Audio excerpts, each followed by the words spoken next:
So it's been a few hours since you said that you face imminent arrest. What happens now, and what are you seeing is going to be the future of Imran Khan and the PTI? Well, PTI future, let me just say, if you have a vote bank, no amount of arrests, they have arrested 7,500 members of PTI. Our entire top leadership is arrested. There are about 150 cases on me, so I could be arrested any time. But the point is, you cannot arrest an idea whose time has come.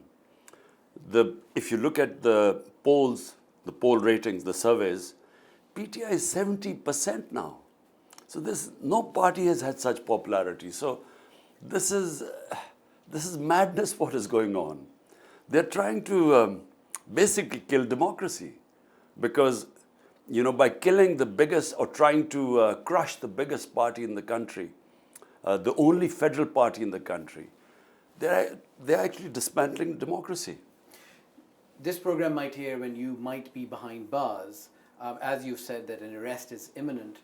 My question was that what happens to Imran Khan if he goes to jail, and what happens to the Pakistan TehreekeInsaf? Well, I was in jail for 4 days and I had no idea what was going on because I was completely cut off from all news. So it was only after 4 days I discovered what had happened since I was, when I was abducted from the precincts of the High Court, Islamabad, unlawfully as ruled by the Supreme Court. And so it was only afterwards I discovered the demonstrations and the impact. And sadly, 25 people died of that we know about. And there were up to 600 people who got injured, 600 people got injured. So what I don't want is, if I am jailed again, I do not want violence. Because violence feeds into the narrative of the PDM or these parties who are petrified of elections, because they then use that violence to then clamp down on us and this crackdown on us, where anyone affiliated with PTI is just thrown into jail. But the 7,500 people who've been arrested, as the government has been saying, the cases against them are of incitement, aiding, abetting violence. We saw ambulances being burned, public property being torched. These are people who are chanting for you. Look, all this is, you can easily, through a proper investigation, find out that a party for 27 years has never indulged in violence. When I was shot, they almost killed me. 12 of our people got bullet wounds. Even then there was no arson. I mean, surely when they try and kill the head of a party and people saw me in hospital, yet you never saw any buildings being burned and all this happening. This was a pre-planned thing. And in front of your viewers, I'm saying any independent investigation will prove this. How can the Corps Commander's house, now remember, I have grown up in Lahore. Corps Commander house is about 2 miles from my house. We know the amount of security there. How come demonstrations were allowed to walk all the way 2 hours from Liberty Chalk to there? How come there was no police there? How come it was left unguarded? And what about the CCTV footage? Why don't they bring that footage out? You will know who did what. This was a conspiracy. They used that. They burned the house. I know we didn't do it because the head of our Punjab president, Dr. Yasmin, she's sitting there and telling the demonstrators, don't go inside the house. But they've got videos of your leaders saying that we have to go to the GHQ. Shahriar Afridi, for instance, there's a video of him calling for people to go to the GHQ. Going to the GHQ is not a crime. It is part of Pakistan. You can demonstrate peacefully anywhere in this country. And when they see me being abducted by the army, the natural response would have been demonstrating peacefully in front of GHQ or whatever. But no one called for violence. Not one of our leaders said that you go and break things or burn down buildings. But we've never done it in 27 years. So all I want is an independent investigation. I'm confident that everyone will be exposed. We know where the police burned their vehicles. We know Radio Pakistan, Peshawar. There was no demonstration there. How come it got burned down? The demonstrator was 3 miles away. So I think, and why hasn't there been an investigation that 25 people were shot, straight bullet wounds? All the people, hundreds of 600 people getting bullet wounds. How come there's no investigation there? In France, you see people demonstrators throwing petrol bombs at the police. How come no one shoots them there? I mean, there are demonstrations all over the world. But you don't they were straight firing into the crowd. Why has there been no investigation in that? Well, the government says that it is investigating and geotagging the people who were there, it's tracking their phones, and it accuses you of harboring dozens of what it calls terrorists who were involved in the arson. You see,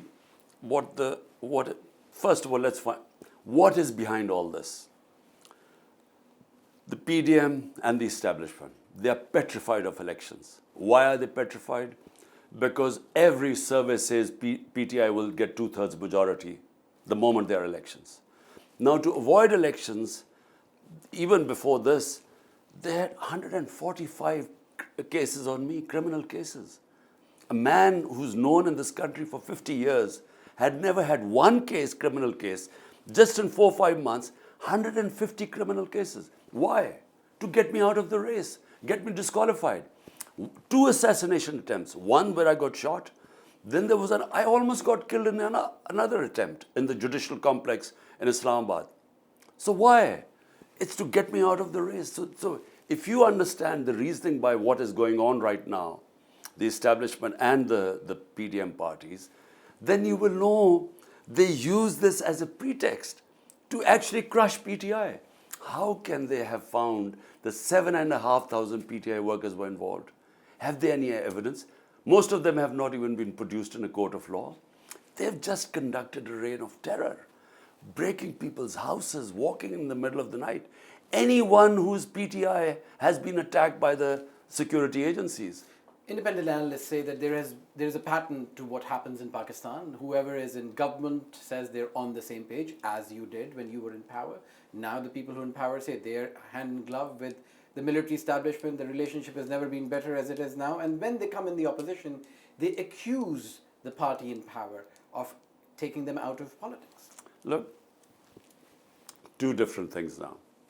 Never, in my 3.5 years of power, can you tell me of any incidents like what has been happening to us for 1 year? The PMLN was cracked down on.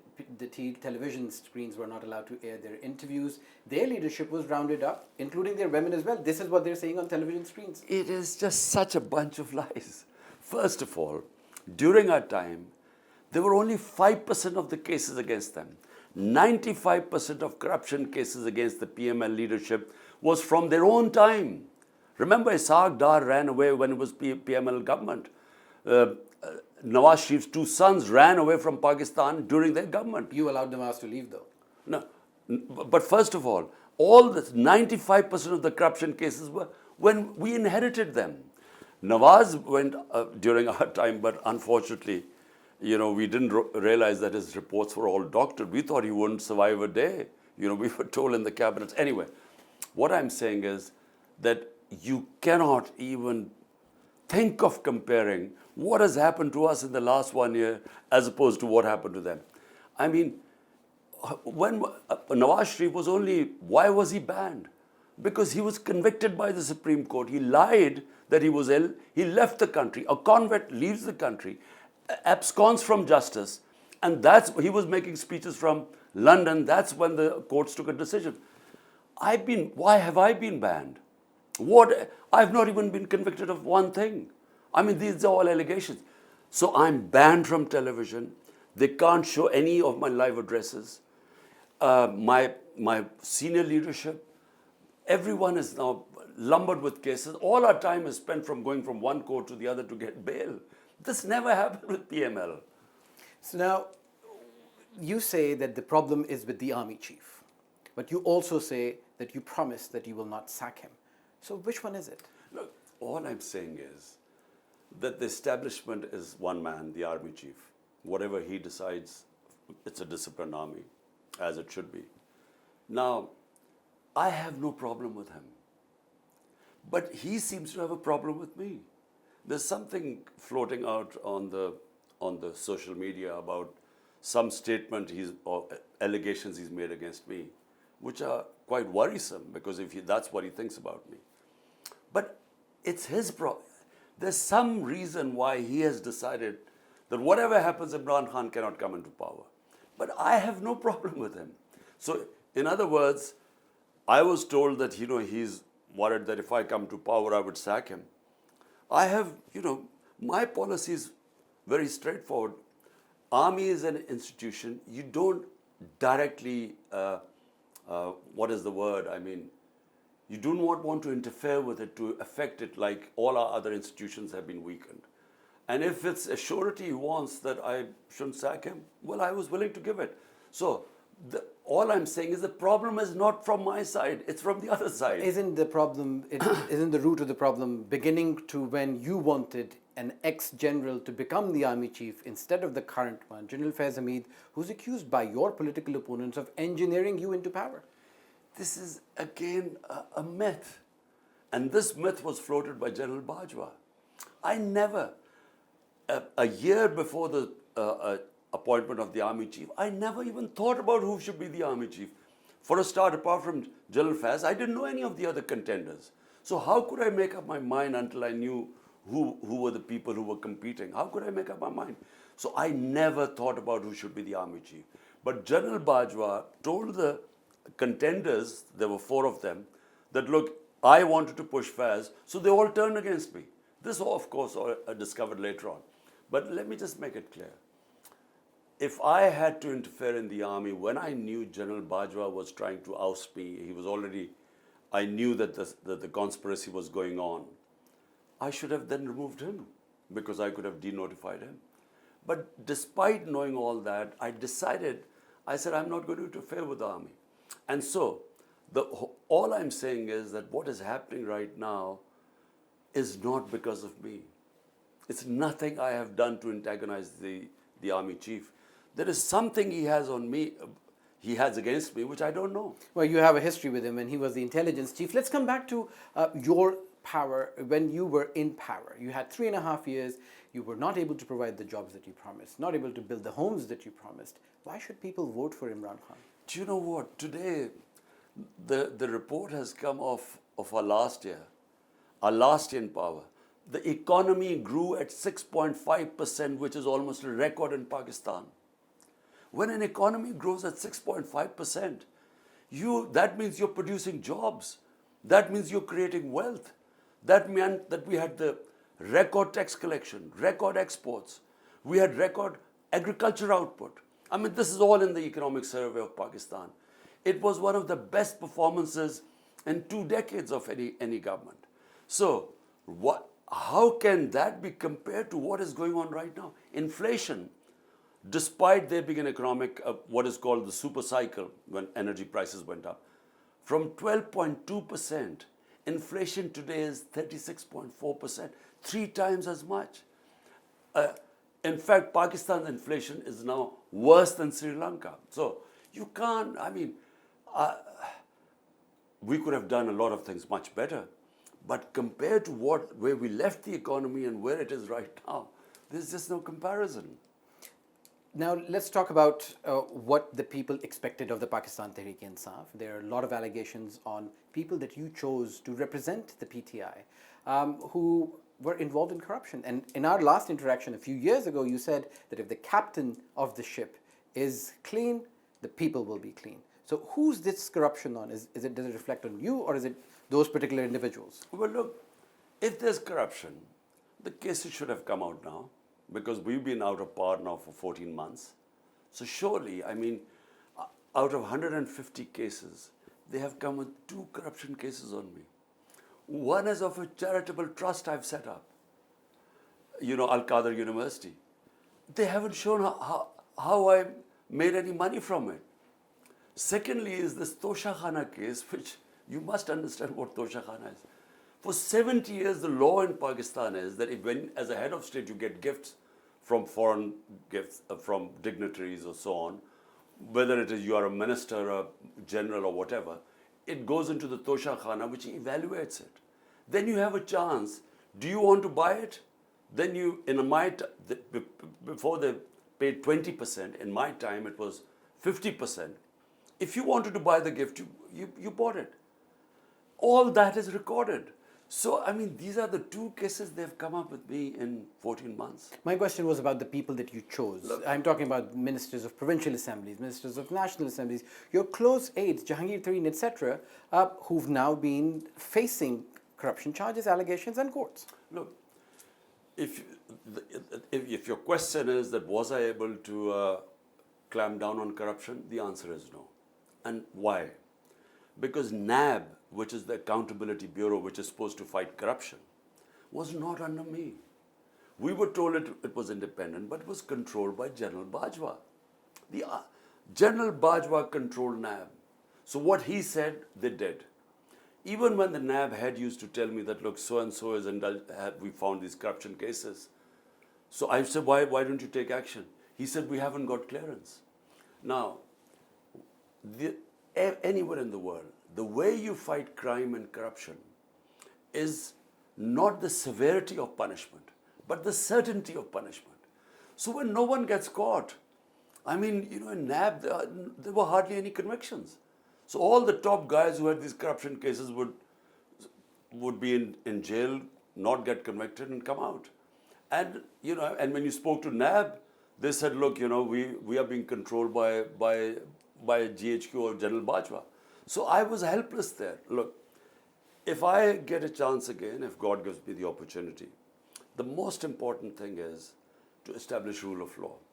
That is the only. Rule of law means you cut down corruption.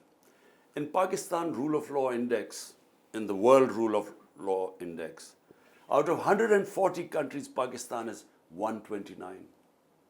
So if you are so low down on the rule of law index, you can't fight corruption, because corruption is a symptom when there is no rule of law. So you've laid out what your plan is if you come to power next. Does Imran Khan have any regrets? Could you have done things better? If I had to do it again, I would have immediately called for re-elections.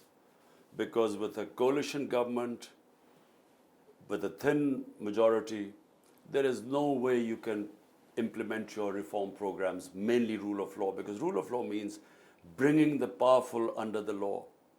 And that you can only do if you have a proper mandate, clear majority.